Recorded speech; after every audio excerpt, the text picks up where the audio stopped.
Assalamualaikum warahmatullahi wabarakatuh.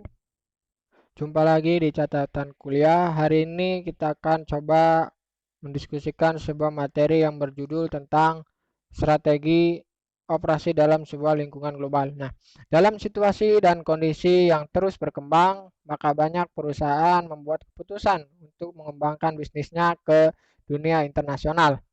Ada beberapa alasan yang kuat di mana mendasari dari sebuah perusahaan itu menjadi global. Nah, lalu apa saja alasan-alasan itu yang mendasari sebuah perusahaan menjadi global?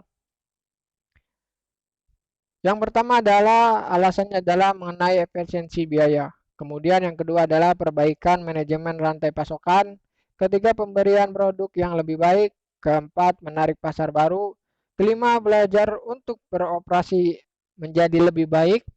Dan terakhir adalah bisa mendapatkan dan mempertahankan bakat secara global. Ini yang kemudian menjadi 6 alasan yang mendasari sebuah perusahaan menjadi global. Lalu apa itu tentang perusahaan yang beroperasi secara global? Nah, di sini saya mencatat ada 4 poin pengertian dari perusahaan yang beroperasi secara global. Yang pertama adalah mengenai bisnis internasional, yaitu perusahaan yang terlibat pada transaksi perdagangan atau investasi internasional. Contohnya seperti misalnya Harley Davidson. Di semua negara tentu ada banyak sekali motor-motor Harley yang begitu terkenal. Yang kedua adalah perusahaan multinasional, yaitu perusahaan yang terlibat banyak dalam bisnis internasional, mempunyai atau mengendalikan fasilitas di lebih dari satu negara. Nah, contohnya seperti The Body Shop. Yang ketiga adalah pasar transnasional, di mana perusahaan yang terlibat banyak dalam bisnis internasional yang mana mengelola di tiap negara secara independen. Contohnya seperti Nestle. Yang keempat adalah organisasi global, yaitu organisasi yang menghasilkan produk eh, dengan standar melewati lintas batas seperti Caterpillar. Nah, itu adalah 4 pengertian dari perusahaan yang beroperasi secara global. Nah, teman-teman semua kita juga harus mengerti apa kemudian menjadi sebuah karakteristik dari perusahaan yang berorientasi global. Yang pertama adalah karakteristiknya yaitu pabrik dan fasilitas berlokasi dengan pasar global, kemudian komponen bahan baku dan jasa yang dihasilkan dengan dasar global, kemudian desain produk dan teknologi proses untuk seluruh dunia. Keempat, permintaan bukan berdasarkan lokal saja. Yang kelima adalah logistik dan pengendalian persediaan bersifat global. Yang terakhir adalah perusahaan global diorganisasikan melalui divisi secara global. Inilah kemudian menjadi 6 karakteristik sebuah perusahaan berorientasi kepada atau ke seluruh menjadi global.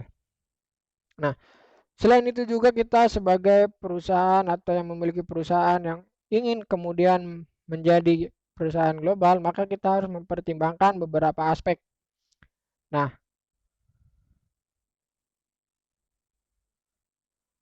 aspek yang pertama adalah aspek desain produk global, kemudian desain proses global dan teknologi. Ketiga adalah analisa lingkungan lokasi fasilitas global.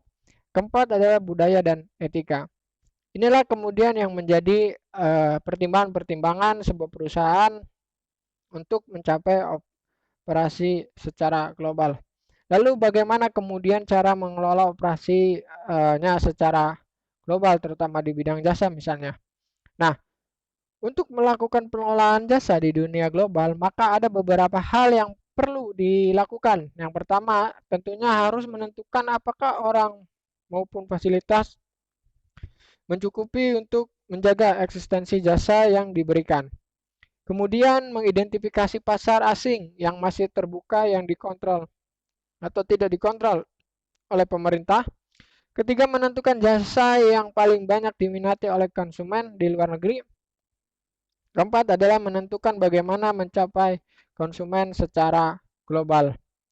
Nah, itu adalah kemudian mengelola operasi jasa di dunia global.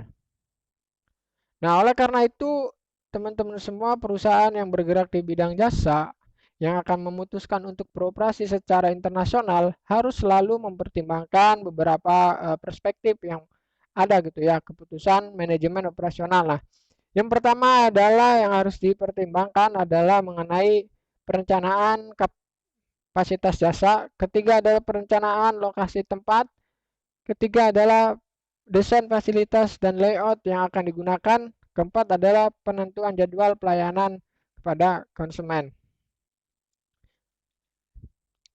Nah, tentu semua itu tidak lepas dan tidak bisa dilakukan dengan berjalan sendiri ya. Tentu memerlukan yang namanya sebuah misi dan strategi. Nah, lalu apa itu kemudian misi dan strategi? Nah, sebuah manajemen operasi yang efektif harus memiliki sebuah misi sehingga diketahui kemana arahnya dan sebuah strategi hingga diketahui bagaimana cara mencapainya. Maka kita bisa disimpulkan bahwa strategi adalah atau disimpulkan keberhasilan ekonomi merupakan hasil dari pengidentifikasian misi untuk memuaskan sebuah kebutuhan dan keinginan dari pelanggan. Yang selanjutnya mengenai strategi adalah strategi merupakan sebuah rencana tindakan dari sebuah organisasi untuk mencapai misi. Maka strategi dan misi ini tidak bisa dipisahkan antara satu dengan yang lainnya. Nah, selain itu juga untuk mencapai atau menetapkan sebuah strategi bisnis dalam rangka mencapai keunggulan yang kompetitif, maka biasanya ada 3 langkah utama yang harus dilakukan oleh sebuah perusahaan. Yang pertama adalah analisis lingkungan. Bagaimana mengidentifikasi kekuatan, kelemahan, peluang, dan ancaman, dan memahami lingkungan, pelanggan, industri, dan pesaing. Selanjutnya adalah menetapkan misi perusahaan. Ini penting sekali. Menetapkan alasan keberadaan perusahaan dan mengidentifikasi nilai produk yang akan diciptakan oleh perusahaan. Dan terakhir adalah tentu membentuk strategi, membangun keunggulan bersaing seperti harga yang murah, fleksibilitas, rancangan, atau isi mutu, penghantaran yang cepat, ketergantungan jasa purna, atau yang lainnya yang tentu bisa menjadi sebuah strategi dalam mencapai misi. Nah, di dalam sebuah strategi pun ada beberapa hal yang perlu diraih, diamati gitu ya. Ya, diantaranya yaitu mengenai persaingan dan perbedaan.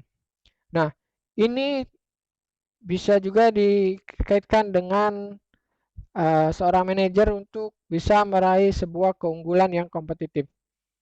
Yang pertama adalah bersaing pada perbedaan. Keunikan dapat melalui karakteristik fisik maupun atribut jasa yang ditawarkan kepada konsumen sehingga konsumen mempersepsikan sebagai nilainya. Jadi perbedaan kita dengan perusahaan lain tentu kita harus memiliki hal-hal yang bisa menjadi nilai, hal yang kemudian bisa menjadi harga jual dengan produk yang kita hasilkan. Selanjutnya adalah bersaing biaya. Nah, untuk mencapai nilai maksimum yang diinginkan, pelanggan tetap dengan kualitas yang memadai. Jadi, dengan harga yang murah, dengan produksi yang tepat, dengan dihitung sekian rupa gitu ya. Tentu harus harga ini tentu bisa menjadi sarana untuk bersaing dengan lawannya gitu. Tetapi jika kita tidak bisa, maka istilah akan mengatakan bahwasanya ada harga, ada kualitas gitu. Nah, ini juga akan bisa menjadi sebuah kunci kita bisa bersaing dengan lawan perusahaan gitu atau pesaing.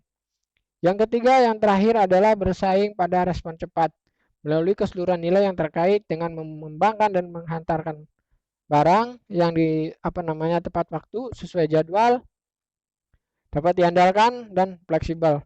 Nah, ini kemudian ketiga ini bisa menjadi bagian daripada strategi untuk dapat bersaing secara global.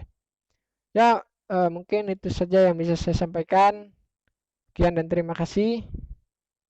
Sampai jumpa di materi berikutnya. Assalamualaikum warahmatullahi wabarakatuh.